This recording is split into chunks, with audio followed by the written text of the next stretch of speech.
अस्सलाम वालेकुम नाजरीन। रजब तैयब उर्दुआन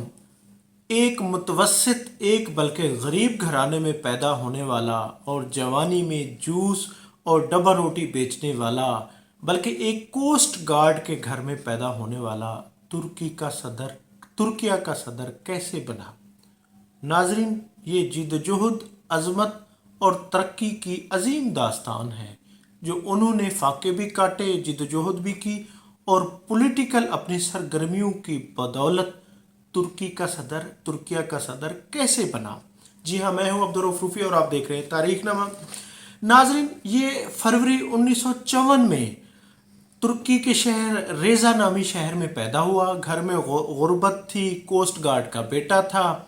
और ज़्यादा दौलत की वो नहीं थी। और इसकी जो इब्तदाई तालीम है नाजरीन, वो एक मदरसे में, बाज़ जो मौरखीन है वो कहते हैं कासिम पाशा के मदरसे में इसने एजुकेशन हासिल की इब्तदाई। बाज़ कहते हैं इमाम खतीब मदरसे में इसने अपनी एजुकेशन इब्तदाई वो की। 1971 में इसने मैट्रिक पास किया और 1981 में नाजरीन मरमरा यूनिवर्सिटी से बिजनेस एडमिनिस्ट्रेशन की इसने डिग्री हासिल की। तो उसके बाद नाजरीन उसके बाद इसको फुटबॉल खेलने का भी बहुत ज़्यादा शौक था। ये फुटबॉल खेलते थे और उसके साथ इसने यानी जॉब की जिद्दोजहद शुरू की। तो कोई जॉब नहीं थी, कई दफातर में गए, एमए करने के बावजूद भी, डिग्री हासिल करने के बावजूद भी कई दफातर ने इसे रखने से इनकार कर दिया।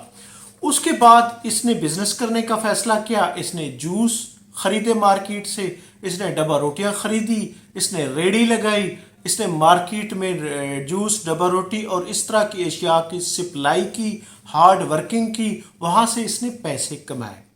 और उस पैसे कमाने के बाद इसने नौकरी ना करने का फैसला किया और नौकरी की बजाय ये सियासत में कूद पड़ा। अभी ये बिल्कुल ही यंग था तो इसने मिली इस्लामी पार्टी में इसने दाखिल हुआ और ये 80 की दहाई में उनकी सरगर्मियों में इसने हिस्सा लेना शुरू कर दिया। बल्कि अभी मास्टर नहीं की थी, उस वक्त ये उनकी सरगर्मियों में शामिल था और फिर 80 के बाद ये रफ़ाह पार्टी में शामिल हुआ और इसी तरह ये फजीलत पार्टी उसमें शामिल हुआ। आखिर में इसने जस्टिस एंड डेवलपमेंट पार्टी जो 2014 में इसने बनाई थी, जिसके बाद ये सदर भी बना था। नाजरीन, इसने जो इसकी जिद्दोजहद की दास्तान है, ये इसने इस पार्टी के बाद नाजरीन ये 90 की दहाई में यानी इंतखाबात में इसके यानी कि इस्तांबुल का ये मेयर बना। जब ये मेयर बना उस वक्त जो इनके पास ओहदा उस वक्त तक रहा जब तुर्की की फ़ौज ने वेलफेयर पार्टी पर पाबंदी लगा दी। और उसके बाद नाजरीन 1999 में इन्होंने एक ऐसी इस्लामी नज़म पढ़ी जिस पर नाजरीन इसको 4 माह तक कैद भी कर दिया गया था। वो नज़म क्या थी मैं आपको सुना देता हूँ कि मस्जिद हमारे मोर्चे हैं, गुंबद हमारे हेलमेट हैं और मीनार हमारी बंदूकें हैं और ईमान वाले हमारे फौजी हैं। ये इसकी नज़म थी जिसकी वजह से इसको उस वक्त कैद में डाल दिया गया था और ये यूँ 4 माह तक कैद में रहे और उसके बाद ये अपने मुल्क में हीरो बन गए, इनकी शोहरत में इजाफा हो गया। और 2001 में नाज़रीन इसने अब्दुल्ला गुल के साथ मिलकर अपनी यानी कि justice and development party AKP इस्लाम पसंद पार्टी की बुनियाद रखी, जिसको वहाँ के लोगों ने हाथों हाथ लिया, उसमें शमूलियत इख्तियार की और पहली दफ़ा यानी उनकी तुर्किया की हिस्ट्री में मुस्तफ़ा कमाल पाशा के बाद एक ऐसी पार्टी वजूद में है जिसमें लोग धड़ाधड़ चौकों में, सड़कों में, चौराहों पर इसमें शामिल हुए। नाजरीन 2003 में इसकी जमात ने इलेक्शन में कामयाबी हासिल की और ये पहली मर्तबा वज़ीर आज़म बने, यानी 2003 में ये वज़ीर आज़म बने। और फिर नाजरीन दिसंबर 2013 में इनकी जमात के खिलाफ बड़ा करप्शन स्कैंडल सामने आया, ये मुश्किलात में घिर गए और इनकी जमात के 3 वज़रा के बेटों को गिरफ्तार कर लिया गया और मुखालफिन ने इन पर बहुत ज़्यादा तनकीद की और इसने मुखालफिन की एक साजिश करार दिया। नाजरीन उसके बाद अगस्त 2014 को ये बरह रास्त صدارتی الیکشن میں صدر منتخب ہوئے